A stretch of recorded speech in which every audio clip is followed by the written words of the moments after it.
More of Ladies Can We Talk with Debbie Georgatos, right here on 660 AM The Answer. Hello, welcome back to Ladies Can We Talk. We have online with us tonight now, we have Hans von Spakovsky. Did I get that pronunciation close to right? Yeah, you did. All right. Well, I have a tough last name, too, so I like when people do. Well, thank you for joining us. And I mentioned before the break, Hans is a constitutional expert with the Heritage Foundation. And the reason I really wanted to go this route tonight to our listeners is there's been a lot of talk in the media about the regulations that President Obama announced recently relating to the Second Amendment and gun rights that he presented at a very teary news conference. And I think it's important to understand what really is in the regulations and what the actual impact is for the everyday Joe. But Hans, before I do that, I want to play a brief clip, which was President Obama speaking in the 2008 election cycle about the abuse of executive power. I taught constitutional law for 10 years. I take the Constitution very seriously. The biggest problems that we're facing right now have to do with George trying to bring more and more power into the executive branch and not go through Congress at all. And that's what I intend to reverse when I'm President of the United States of America. All right, Hans. So did President Obama live up to that in these gun regulations? No, I mean, it's laughable listening to that today because this president really, I think, more than any president in our history, has acted unilaterally trying to go around Congress and changing, amending, and rewriting laws at whim. I mean, it's just amazing to hear him criticizing the president about this. But talk about what he said about guns. Look, the devil's in the details, as you know, and we don't know yet how far they are going to go. Here's what the law is. Look, the federal statute's very clear. If you meet the requirements of being a gun dealer, then you've got to do background checks on everybody. This idea, and the president pushed this, that there's a gun show loophole, that is a complete myth. You know, if you're a gun dealer, you got to do background checks no matter where you sell your guns, or on the internet, at a gun show, at your shop, at your home. The president said that it sounds like what they want to do is they want to stretch the definition of a dealer to get people who just occasionally sell guns that they personally own. If that's what they're trying to do, then they are going to have problems because the federal law on defining dealers says you are not a dealer if you make, and here's a quote from the statute, occasional sales, exchanges, or purchase of firearms for the enhancement of a personal collection or for a hobby. So if that's all you do, you're not a dealer. You know, I'm so glad you jumped right into that point. I really am, because I think that, first of all, I have read many times that there is no such thing as a gun show loophole. As one of the many things you hear the left, not just President Obama, but others say over and over and over, and people are trying to say on the right, saying, that's not true. There is no loophole. So to be clear, as you read the federal statute, there is no carve-out for gun show sales, even now. There never was. No, there never was. And what they're talking about is that, look, if you're not a dealer, if you fit this definition I just talked about, which is you only do an occasional sale, like, for example, you know, you want to sell your gun to one of your family members, you're not a dealer, and you don't have to do a background check, which makes perfect sense. This whole idea that there's this huge problem with background checks not being done is ridiculous because, in fact, the majority of guns that are sold in this country are sold by dealers. And so the majority of guns that are bought, a background check is done. And look, there's been studies done by, guess what, the U.S. Justice Department. You know, so the Obama administration's own Justice Department, they have very good data on this. And the number of guns that are used in criminal violations of the law, only a little over 1% were obtained without a background check. Most of the guns used in crimes are stolen by criminals. I'm so glad you said that too. This is the statement it seems like so many people say who are supporters of the Second Amendment is, if I'm a legal, law-abiding gun owner, you're making it harder for me. But why do you possibly, President Obama and others who think like him, why do you think this will change the behavior of criminals? And you're saying, so just to be clear, you have that statistic right, that it is most guns used in commission of crimes are stolen anyway. They weren't purchased legally anyway. So nothing he did in these regulations is going to change the conduct of those criminals. No, it's not. And in fact, look, under federal law, if you're just personally selling your gun, you don't have to do background check. But there's a number of states, I think 18 now, that actually through state law have imposed that kind of a background requirement. Washington, D.C. is one of them. You know how much that adds to the cost of a gun if you want to sell it to your family member? $150 is how much it'll cost you to get that background check done. Now, who do those kind of fees hurt the most? The people it hurts the most are the poor residents of high-crime urban areas. Those are the people who every fee that you add on top of getting a gun is going to make it more difficult for them to get one, and they're the ones that need these to be able to defend themselves.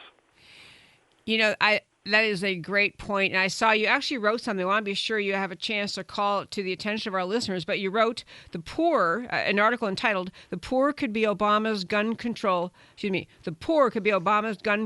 Victims. Because, as you say, they're the ones that are going to be encumbered with an expense. $150 for a lot of Americans is not cheap, but it's okay. But for the poorest Americans with the most need to have a weapon in their home to protect themselves because they live in high crime areas, this new regulation is hardest on them. That's kind of not looking out for the poor like Obama's always saying he's doing. Yeah, no, that's true. Now, look, there are other problems with what the president announced. This didn't get as much attention, I don't think, but remember, something else he said was that he's going to look into whether the Social Security Administration, people go on, Social Security Administration, what do they got to do with guns? Well, what he said was that he's going to look into whether the Social Security Administration can take information that they have on people who are disabled, individuals who get disability benefits from Social Security, and add that information into the National Instant Criminal Background Check System to keep them from getting guns. Now think about that for a second. You might be, for example, a veteran. You may be a veteran. You may be getting the disability benefits because you suffer from post-traumatic stress syndrome. That doesn't make you mentally insane. That doesn't mean that your Second Amendment right should be taken away, particularly because that kind of a decision by the Social Security Administration, that's done by a bureaucrat, not by a court, not by a judge, someplace where you've been able to have due process rights to fight anything like that. There was also mention, and this is, I think, related to one thing you were just saying, but there was discussion about President Obama, his conference, was talking about people who have mental health challenges being, I think the way he worded it was that health professionals would be permitted to inform authorities of people who are seeking medical attention or professional attention for mental health challenges. So those professionals who normally have an obligation, a duty to keep their communications private with their patients, they'd be permitted to tell the federal government about people, notify the government of people who have mental health problems, and that could impact the ability of that person to obtain a gun. But wouldn't that mean, you mentioned this post-traumatic stress syndrome. That was one of the first things I thought of was, well, if you come back from war and you're used to using a gun, you're trained, you know how to use it, and you're suffering from PTSD and you want counseling, are you going to think twice if you are concerned that it's going to mean that you won't be able to own a gun? Is that a legitimate concern? It is a legitimate concern. And think about it this way, and this shows you, I think, really how hypocritical the president is. Just imagine for a moment if the president instead had said that as opposed to your Second Amendment right being taken away because of this kind of thing, if he had said instead, well, we think your right to vote should be taken away if you are getting, for example, disability benefits because of a mental issue, there would have been an outcry so loud all over the country, particularly from all the political allies of the president, that we would still be hearing about it. Yet he says this, that the decision of a government bureaucrat could be, or a doctor, that decision could take away your Second Amendment right without a court adjudication, and everybody thinks, oh, well, maybe that's not a bad idea. Yeah, I think the nub of what you're saying is there's just not an honest, genuine honoring of the Second Amendment, which is a Second Amendment to the United States Constitution, as having the same force of law or importance or relevance to that has to be guarded as sacredly as we guard so many other rights, like free speech and all the other rights that are enumerated. It's just, I think it's a failure to see how important gun rights are in terms of personal liberty. Yeah, it is true. And what's amazing about this is that the president just constantly keeps repeating things that are not true, like the supposed gun control loophole. He actually said in his speech that, you can buy guns over the Internet now without a background check. That's also not true.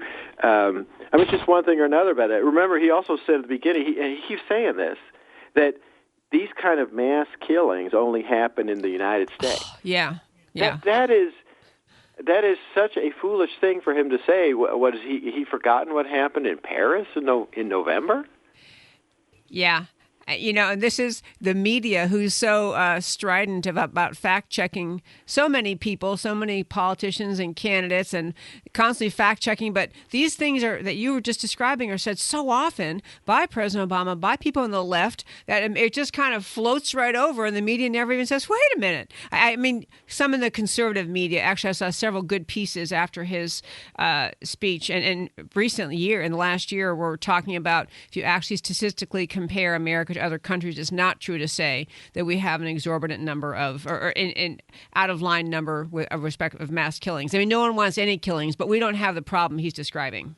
No, we don't. And look, as the president, he actually has the power to do things that could stop the victimization of Americans, and of course he refuses to do it. And one of the examples I give in an article I just wrote about this is look, there's all kinds of data out there now from various reports that go through the number of Americans who were victimized by criminal, illegal aliens in this country.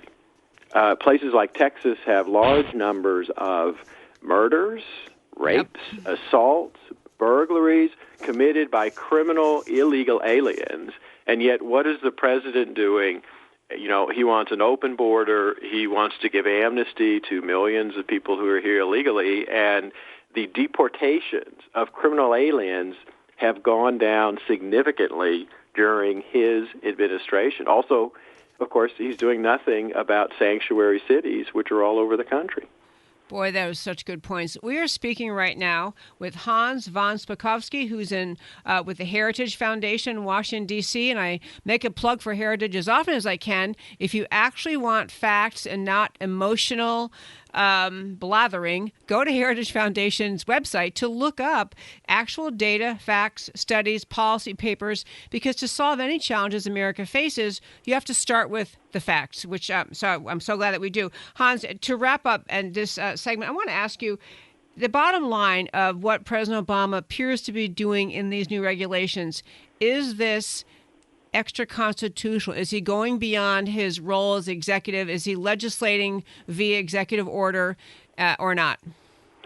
It looks like he is going to do that. Like I said, if they are going to try to stretch the definition of a gun dealer, which is laid out in federal law, if they're going to try to stretch that to say that people who just occasionally sell and buy guns from their personal collections, they're also dealers, then they are going beyond the law, and he's acting unconstitutionally and unilaterally again.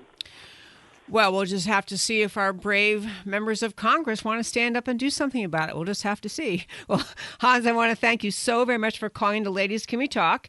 And for people to read your research, do you want to give a website they can read your research? Sure, they can go to heritage.org, and I also write in other places, but Heritage usually republishes it. Great. Hans, thank you so much for calling in. Thank you. Bye-bye. Bye-bye. This is Debbie Georgatos, and ladies, can we talk? We're going to try to stay, well, actually, we're not on schedule, but don't go away anyway. Come back after our next break, and we will turn to talking a little bit about Hillary. And